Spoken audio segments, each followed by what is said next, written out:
Good day, guys. Good day to you all.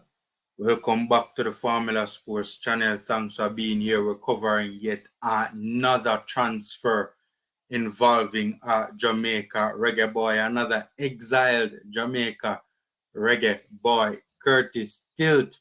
Welcome back to the Formula Sports channel. You see the banner at the end of your screen. Curtis Tilt makes surprising transfer move. This transfer was a little bit surprising to me when I saw it. Not surprised that he left Wigan Athletic, but surprised at the destination, Salford City Football Club in the English fourth tier, the English League Two. Very surprising. He was in the championship last season with Wigan, the English second tier, the English League Championship with Wigan Athletic. Wigan Athletic finished at the foot of the table and got relegated back to the English third tier after winning the English third tier, the English League One, the season before. Curtis Tilt's 18-month contract ended and he became a free agent after helping Wigan Athletic gain promotion, playing a major role in helping Wigan gain promotion to the second tier. The deal at Salford City is a 2-year deal for the 31-year-old centre back. So he'll be at Salford City for 2 seasons. Salford City finished 7th in the English fourth tier last season, right, in the 2022-2023 campaign. They finished in the last playoff spot in the English League Two, and they lost in the first round of the playoffs to Stockport County. So their playoff campaign to the English third tier, the English League One, ended really early. It ended in the first round of the playoffs, right? In the season before that, the 2021-2022 campaign, Salford City finished in 10th position, 7 points off the final playoff spot, right? So, this is a club that has been inching closer and closer to promotion in the last couple of years, promotion to the English third tier. The reason why I say it's a surprising move is because Curtis Tilt was an integral part of the Wigan Athletic team last season in the English League Championship.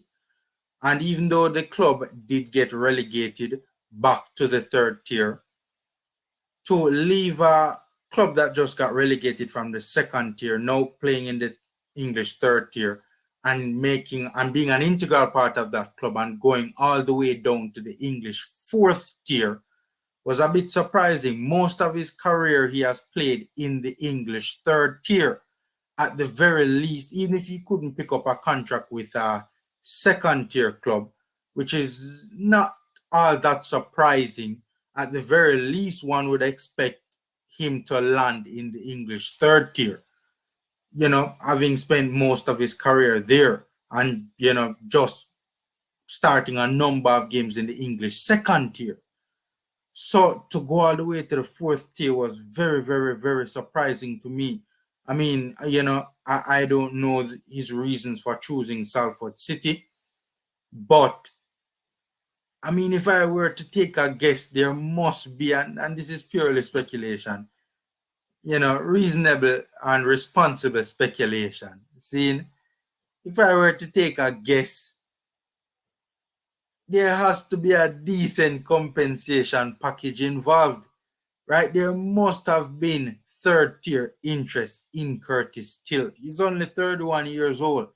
There must have been third tier interest in Curtis Tilt. So to be going all the way to the fourth tier, is very surprising to me personally. That's why I labeled it a surprising transfer move. He started in 26 of Wigan Athletics' first 28 games in the championship last season. He started, missed only 2 of Wigan's first 28 games in the championship. He wasn't in the squad for those 2 consecutive games, but for 26 out of Wigan's first 28 games in the championship last season, he was a starter, right? And then for some strange reason, just dropped out of the starting lineup round about at February. So up until February, he was starting for Wigan Athletic and then just, dropped out of the starting lineup. As a matter of fact, not only dropped out of the starting lineup, dropped out of the squad, right? I was trying to do some research to see what could have been the reasons for Curtis Tilt, dropping out of the squad entirely. Because, I did notice, at the time when he dropped out of the squad that he had dropped out of the squad. And I was wondering why. I didn't research it at the time, but now preparing for this video, I was doing some research on it.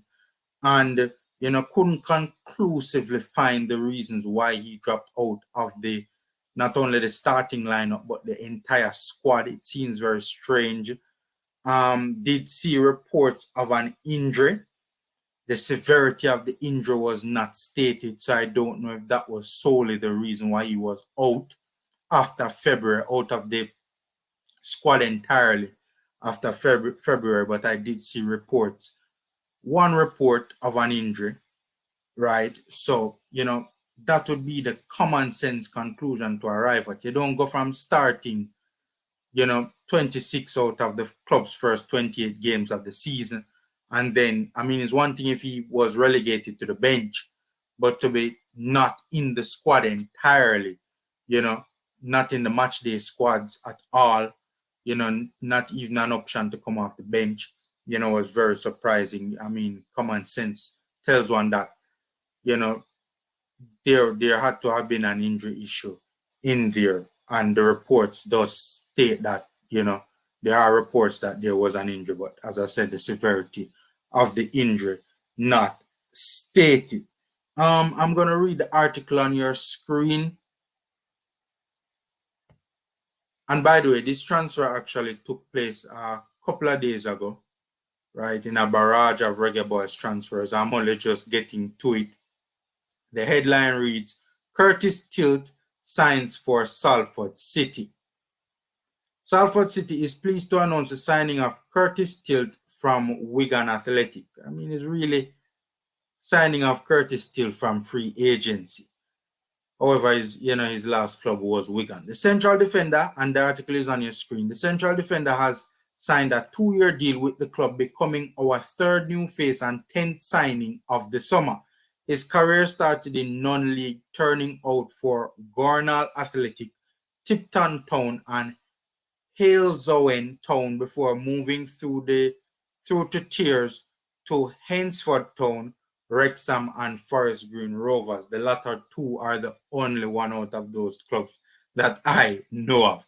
The 31-year-old joined Blackpool in June 2017 and made his EFL debut in League One under former Amis manager Gary Bauer.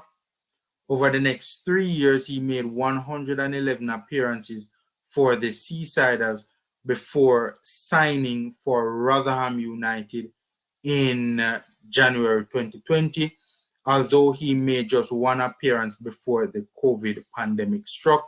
Soon after, he joined Wigan Athletic for the first of 3 loan spells with the Latics, eventually signing for the club permanently and winning promotion to the Championship as a League One champions in 2021-2022. Internationally, he has represented Jamaica, making 2 appearances in 2021 alongside Adrian Mariappa, who signed a 1-year deal with Salford earlier this month. So he will be joining fellow reggae boy Adrian Mariappa. Speaking exclusively to the club, he said, I am pleased to be here, buzzing to get it over the line. I had a few talks with the staff and the gaffer here. I like the direction that the club is going and I'm looking forward to being a part of it. The gaffer said he wants me to come in and be a voice, be a big part of the changing room, and help direct us to the targets that we really want to hit. I'll always give my all for the badge. I've got an aggressive style. I'm quick and try to dominate the opponent that I'm against. I can try to bring some guidance to the younger lads, tell them what it's like to win leagues and be successful in the game. Whether it's non-league football or the professional game, the standard should always be the same. Curtis will wear number 16 and the move is subject to FA and EFL approvals and ratifications. Welcome to the Peninsula Stadium. So, that's the article on Curtis Tilt's surprising move to Salford City Football Club in the English League Two in the English fourth tier. The Formula Sports channel is wishing Curtis Tilt all the best in his upcoming campaign with Salford City. Hopefully he can play a major role in helping Salford City gain promotion to the English League One, the English third tier. Quickly before we get out of here, a lot of Reggae Boyz fans don't like Curtis Tilt, I remember, if memory serves me right, it was he had made an appearance in the Japan U23 game, the Olympic game. Remember that thrashing that we got from that Japan youth team, and he came off very early in the game. He also had if memory serves me right, he had a limited appearance before that for the national team as well. But in those few minutes, he came off early in the Japan U23 game, and in those few minutes, his performance was not the best. And because of that, from then till now, Reggae Boyz fans just not in a Curtis Tilt. I don't think that, to be fair to the player, I don't think that, he got enough time to prove himself or to prove how worthy he is to don the national colors. Let's see if in the future, there is opportunities for Curtis Tilt with the Jamaica national team. I think Reggae Boyz fans judged this player way too early and cast him aside and set him aside way too early. He didn't even play 90 minutes for Jamaica up until that point before Reggae Boyz fans just say, yo, we have seen enough of Curtis Tilt. So in fairness to him, I'd like to see him get some more minutes for the national team. Hit me in the comment section. Let me know what you think about that. Ladies and gentlemen, knock up the like button, subscribe, and share. Free and easy ways to support the Formula Sports channel. Take care, stay safe, and until next time.